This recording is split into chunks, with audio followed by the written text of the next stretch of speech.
Future Hacker Life Path Future.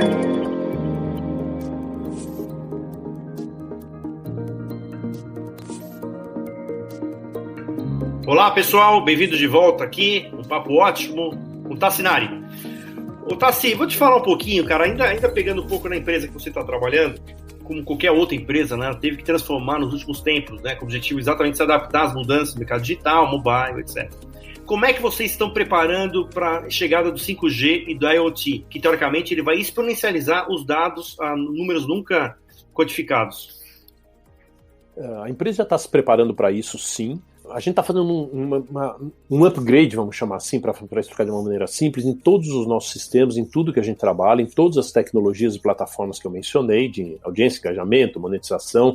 Então está sendo feita, está ficando muito mais robusto agora. A gente percebeu nos últimos anos, o que é óbvio também, como eu comentei lá atrás do comportamento da audiência, toda a mudança está acontecendo para aplicativos, celulares, meios móveis. O tablet no Brasil ainda é menos, a penetração é pequena, talvez no mundo também, mas outros meios, televisões, agora Smart TVs. Então, toda essa evolução, a Taboola vem acompanhando. Vou dar um exemplo de uma coisa que é super de vanguarda. Globalmente, a gente tem contratos com Samsung, Motorola, Huawei, Xiaomi, que estão sendo expandidos, estão com fabricantes de aparelho celular, no qual a gente está levando o que a gente chama de Taboola News. A gente leva um feed de notícia no lock screen com conteúdos dos nossos parceiros. Já é de olho no futuro, primeiro que as pessoas vão estar mais no celular, como você falou, tudo vai ser muito mais fácil, tudo vai ser muito mais integrado. Eu espero, né? Porque aqui no Brasil a gente sempre acha que vai chegar e chega mais ou menos assim, tomara que dessa vez aconteça direito, mas aquele 4.5, né, G, sem mencionar marca nenhuma, mas pô, 4.5, é o 4 ou é 5, né? Para mim não, né? Mas eu acho que se vier a coisa direitinho, funcionar direito, eu acho que as pessoas vão cada vez mais ficar com seus aparelhos móveis na mão. Eu acredito que tudo que a gente for fazer ali, primeiro que as telas vão ter que se mudar um pouco. Eu acho ruim assistir um filme num celular, talvez num tablet, ok, mas eu não tenho tablet, eu passar na minha televisão. Eu acho que os aparelhos vão se interligar mais, mas a base vai continuar sendo o celular. Então, esse aumento, vamos chamar assim, da banda para o 5G, IoT, vai ser maravilhoso para a gente como leitor, consumidor de conteúdo. Eu ia falar consumidor, mas não, é consumidor de conteúdo. Eu sou um consumidor de conteúdo voraz, sou voraz. Filmes, música, que a gente estava comentando, shows, muita leitura. Eu consumo conteúdo, sim. Eu não sei como eu consigo, pelo pouco tempo que eu tenho livre. Não, legal, mas, por exemplo, a parte de dados, tá assim, porque imagina o seguinte, cara, você vai estar gerando uma infinidade de dados em cima desse consumo, fora das telas, vai ser a roupa, vai ser a tua caneca, quer dizer, é isso que eu queria perguntar, quer dizer, essa explosão de dados, isso aí teoricamente, porque como você teoricamente faz otimizações, engajamento, nesse aspecto a empresa está começando a olhar para isso ou não? Não nessa profundidade, André, para ser bem sincero, não nessa profundidade, porque o foco sempre foi da Taboola, desde o início, foi ajudar o jornalismo de verdade. Aliás, esse é um conceito que o fundador tem, eu acho que isso é muito legal. Conceitualmente, ele não desenvolve produtos para atender demandas e vender mais alguma coisa ou não. Ele desenvolveu, todos os produtos da Taboola foram desenvolvidos para ajudar o jornalismo, ajudar os grandes veículos, médios, pequenos. Então, quando você olha a Taboola lá dentro, como eu falei, tem muita coisa por trás daquilo que ajuda os parceiros em vários sentidos. Então, como o foco foi sempre nisso, quanto mais gente acessando conteúdo de qualquer meio que for, vai ser melhor. Mas ela não olhou especificamente para essa parte de dados, a coleta infindável de dados que tem, que na verdade já acontece isso, mas vai acelerar muito, vai potencializar demais com a chegada do 5G, sim. Mas não, ela não tem um olhar específico para isso. De novo, ela foca muito no jornalismo, de verdade. Como é que eu ajudo o jornalismo a manter a força que ele tem pelo que ele oferece. Perfeito, cara. Eu vou ainda explorar um pouco a parte de dados, mas aí não muito, né, a empresa, mas muito mais assim, o que você acredita? Né? Quer dizer, os dados dos usuários no passado, né, foi muito comercializado por empresas aí, inclusive as pessoas não tinham ideia, né, que estavam sendo usados. Né? E agora está passando por um grande momento de regulação, né, em vários países, né, no Brasil, na Europa, nos Estados Unidos, etc. Você acredita que a próxima onda será o momento quando as marcas podem comprar clusters de perfis e essa remuneração ter diretamente para o usuário? Por exemplo, via plataforma blockchain? É uma possibilidade. Nunca tinha pensado nisso, mas é uma possibilidade, sem dúvida. Porque os dados, eles existem, podem não ser... Aliás, né, com o LGPD tem todo cuidado com isso também, né? Que tipo de dado você coleta. Como você falou, no passado, por exemplo, na Turn, voltando um pouco ao passado, a Turn, aquela DSP que eu trouxe, eu lembro que a gente comprava dados da Mastercard Black. Era fora do Brasil, não era no Brasil. Mas eu me perguntava, como é que a Mastercard está vendendo os dados para o anunciante chegar no portadores de Master Black que gastam mais de $5.000 por mês? Pô, será que o cara ganha algum dinheiro com isso? Então eu acredito que essa cadeia de valor ela vai se desenvolver sim. Ela precisa se desenvolver. Hoje não existe isso, mas também hoje não se capta esse tipo de dado. Então as leis foram criadas, né, o GDPR na Europa, a LGPD aqui, a lei da Califórnia. Tem leis no mundo inteiro são completamente diferentes, na Alemanha, as leis são tão distintas que tem que tomar muito cuidado com a maneira como que dado você coleta, que dado você armazena, e se isso é comercializável ou não, e como. No fundo, todos os dados são comercializáveis. Quando você compra uma audiência num publisher, ele vem com uma inteligência de dados ali, de quem está lendo o que mais, A, B ou C, e aquela inteligência, ela onera um pouco o custo que a pessoa quer, que a marca paga por um anúncio. E eu acho que é válido, eu acho que isso é válido. A gente fazia isso na televisão, quer dizer, as agências faziam isso em televisão, quando você comprava uma revista, né, da Editora Abril, Editora 3, você vai lá, compra um conteúdo, uma revista na banca, ela tem um target, então, só que né, não é uma coleta de dados, aquilo era arcaico quando a gente compara com o atual. Existia uma coleta de dados, eu estou falando com classe AB, de 25 a 45 anos, né, nas grandes capitais, então você conseguia segmentar, as marcas conseguiam segmentar. Acho que o caminho das marcas vai continuar sendo tentar reduzir dispersão de tudo que elas fazem, então ela pode até pagar mais caro por usuário, mas ela quer ter a certeza que aquela pessoa, aquele consumidor, aquele prospect, é uma pessoa que interessa dentro do grupo dela, então ela pode até pagar mais caro por isso. Eu acho que quem fornece os dados no futuro, se isso for permitido, acho que ele tem que ser remunerado. Que eu não acredito que a gente vai ter tanta liberdade assim para mexer com os dados. A lei é bem restrita e as penas são bem severas. Então acho que tem todo um cuidado com o que se faz com os dados. Vamos entrar num tema aqui também que está sendo muito debatido, né, da inteligência artificial, né? Então a gente já teve muita gente aqui que falou, inclusive no Future Hacker, o Claudio Pinhanes, né, da IBM, quer dizer, a gente discutindo sobre os limites da inteligência artificial hoje em dia, né?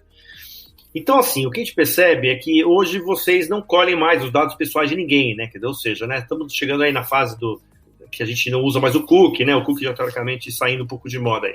Só que, do outro lado, cara, a inteligência artificial ela é feita em cima de padrões passados. Como é que a gente consegue fazer uma análise preditiva eficiente se, teoricamente, o meu legado é só para trás e não para frente? Mais ou menos. Por exemplo, hoje, é que eu não gosto de falar só da empresa que eu trabalho, mas hoje, por exemplo, na Tabula, a coleta de dados ela é feita em tempo real, é uma coleta contextual, então existe uma coleta de dados em tempo real, não é do passado. Então, eu consigo, como eu dei aquele exemplo da plataforma que a gente tem para a equipe editorial dos publishers, a gente consegue comparar o que um grupo de pessoas, não sabemos quem são, né? Quem são eles, quais são, etc. Mas sabendo que um grupo de pessoas, 40% das pessoas estão lendo isso aqui, e esse assunto está sendo mais comentado fora da minha propriedade. Então essa coleta de dados já é feita em tempo real. Então a inteligência artificial, ela é, 70% desse trabalho de identificação do que as pessoas estão consumindo de conteúdo, por exemplo, 70% a inteligência artificial atrás, agrupa, cria clusters, agrupa as pessoas, faz com que o algoritmo por trás disso trabalhe para entregar o melhor conteúdo para que aquela pessoa tenha uma propensão de gostar.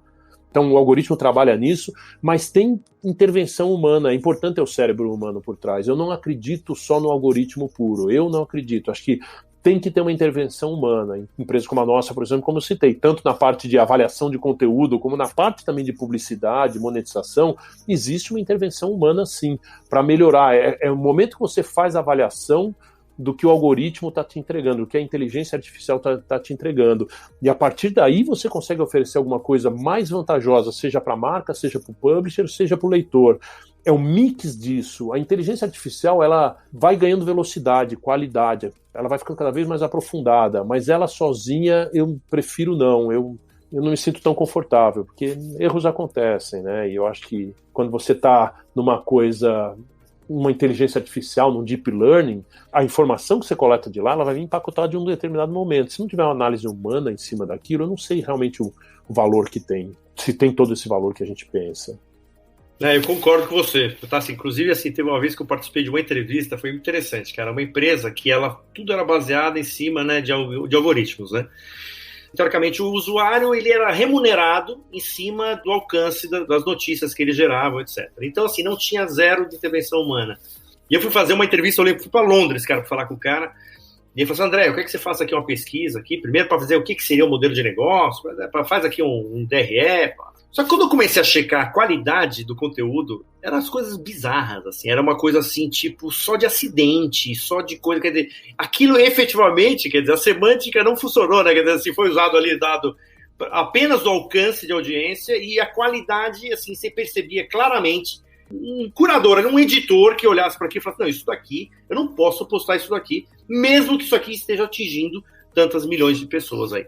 Então eu concordo também, cara, ele sozinho, ele pode acontecer isso, né? Daí eu tive que chegar pro cara lá e falar assim, olha, desculpa, mas eu não consigo fazer nada com o teu produto se você não mudar ele, né? Que se você não tiver uma curadoria humana para fazer esse trabalho, porque assim, alcance por alcance, o algoritmo, ele vai pelo caminho mais simples, que era exatamente coisa de acidente, coisa de bizarras, assim, sabe? Coisa de tiro, tudo, e que, teoricamente, como é que eu vou pegar uma marca como Itaú, Bradesco, eu colocar do lado de um projeto que, né, concordo 100% aí que você está falando. Isso gera, inclusive, uma polêmica, né? Se você vai analisar, por exemplo, hoje, essa intervenção humana evita que esse tipo de erro que você passou, que realmente a história é legal, e acontece, evita que isso aconteça. A gente realmente tem um controle grande em cima disso, mas o curioso, e é uma provocação também, é que quando a gente está navegando uma rede social, não existe curadoria de conteúdo nenhum ali, né? Se você tem seus amigos, eu tenho vários amigos de todos os níveis e todos os estilos, que por muita coisa que eu fui perdendo o interesse pelas redes sociais pela baixa qualidade do conteúdo que eu mesmo escolhi, das pessoas que eu escolhi. Eu não escolhi o conteúdo, mas escolhi seguir algumas pessoas. Aí você fala, não, para de seguir. Eu falei, mas que puta preguiça.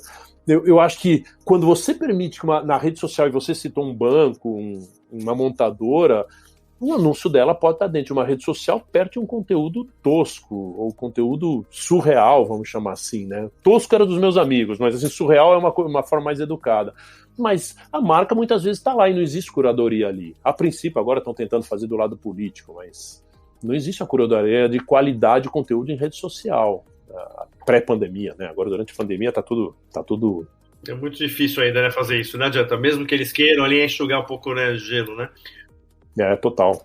Tassi, vou te falar de um outro mercado aqui, eu vou ter uma última questão aqui, um mercado que eu não sei se vocês entraram, o mercado de áudio está em franca expansão, né, cara, né? Não só os podcasts, mas aí esse mercado está profissionalizando, etc. Inclusive, tem empresas que estão comprando palavras, né, de voz, né? Então, o cara que compra a pizza calabresa, então já está começando praticamente a criar um mercado de venda orgânica de voz, assim, né? Como é que você enxerga que é o futuro desse mercado? Você enxerga hoje o que você faz nesse content marketing no mercado de voz, por exemplo? Eu enxergo sim. Como eu falei, eu acho que todas essas tecnologias, elas vão seguir o comportamento das pessoas. Por exemplo, eu adoro podcast. Eu não estou falando isso porque eu estou aqui no Future Hacker, mas eu adoro podcast. Eu sou um cara que para mim é um passatempo. Às vezes eu pego minha bicicleta no final de semana, vou pedalar na rua, vou escutando um podcast, 2, 3, vou seguindo. Eu acho que o meu comportamento ele está muito mais nisso do que já ficar numa rádio tradicional. Não estou nem falando de música, estou falando de conteúdo, consumo de conteúdo.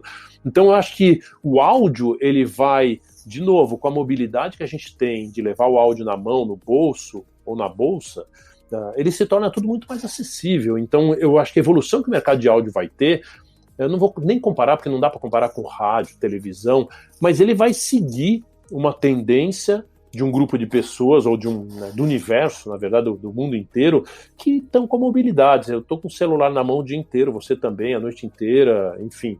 Eu não fico com ele ligado o tempo todo do meu lado, mas eu estou sempre com ele, eu não saio de casa sem ele, porque eu quero escutar alguma coisa, quero pôr música no carro, quero estar com ele me comunicando, respondendo e-mail enquanto eu faço alguma outra coisa.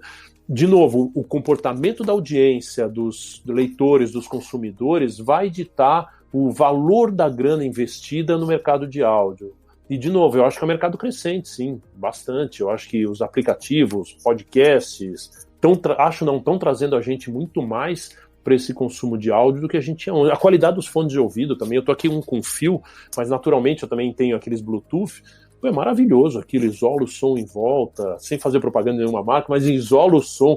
Pô, eu tô no meu mundinho ali, faço até aula de yoga com aquilo no ouvido, porque eu tô num silêncio absoluto dentro de São Paulo. Então acho que o mercado de áudio ele vai seguir, melhorou a qualidade muito das músicas, conteúdo dos podcasts, agora tem de todo tipo que eu queira, e os fones de ouvido estão muito legais, estão suaves e silenciosos. Então acho que isso tudo vai fazer com que a gente consuma mais, sim. Perfeito, ouvi falar que tem gente que está lavando louça mais feliz, inclusive, cara. Já está colocando o seu podcast e lavando louça. Ô, Fernando, eu queria primeiro aqui te agradecer, cara, a sua presença, né? Você é um craque, um cara experiente nesse mercado, você é praticamente a história do mercado de internet aí, né? Passou por tanta coisa, cara, assim, né? Então, é um prazer aqui, sabe? Estamos muito lisonjeados de ter tudo aqui, cara, no Future Hacker. Eu queria que você deixasse aqui as suas considerações finais, e também como as pessoas podem te achar, se quiser falar com você, etc. Fica à vontade, o canal está aberto. Beleza. Bom, primeiro para mim foi um prazer estar aqui. Como eu falei, é um podcast que eu escuto. É legal saber que o podcast se espalhou pelo mundo inteiro. Estou muito contente com isso, então é uma coisa que eu gosto, que eu acompanho, que eu escuto. Então para mim foi um orgulho estar aqui. Assim, o fato de ser uma referência, eu ter trabalhado tanto tempo com a internet, para mim sempre foi uma coisa legal. Eu sempre vi isso como uma coisa para frente, então eu sempre olhei para frente. E não tem nada aquela de visionário, tal, porque acho que isso é um exagero, é um egocentrismo. Eu acho que eu olhava uma coisa que eu ia curtir mais, que eu achava que as pessoas iam estar aproveitando mais, podia ter dado errado, mas deu muito certo. Então por isso que eu passei por algumas empresas, eu busquei e ainda busco aprender. Até hoje na Taboola, por incrível que possa parecer, cada dia eu aprendo uma coisa muito diferente, mas é muito diferente. Como eu falei, é tudo muito grande aqui, é tudo muito complexo na Taboola. Os vários pedacinhos são legais. Quando você já está enjoando de um, aparece um outro que você fala, nossa, que legal. Eu acho que assim, eu passo também, assim, finalizando, a mensagem que é importante a gente estar sempre olhando um passo adiante. Para onde a gente vai, para onde a comunicação vai, para onde a tecnologia vai ter o 5G, o que vai mudar, o áudio, podcasts, como é que vai melhorar essa qualidade. Então, acho que a mensagem que eu passo para todo mundo é, vamos estar sempre ligado no movimento do que está acontecendo, mas prestando atenção não tanto no que as empresas falam, mas mais no nosso comportamento, no teu ouvinte, no meu, né, da tua esposa, do teu marido, dos teus filhos. Entende o comportamento das pessoas, que aí você vai ver qual que é o caminho que as coisas vão tomar. Por isso que eu falo, a mobilidade está na nossa mão. Eu acredito muito que esse é o principal caminho e as coisas vão se desmembrar dali. Acho que é isso, André. Muito obrigado para você e para os ouvintes. Foi um prazer enorme aqui estar batendo um papo com você. Legal. Fernando, e você, meu, sinta ser convidado aqui, cara. Sempre que tiver novidade aqui, cara, as portas estão abertas aqui, tá?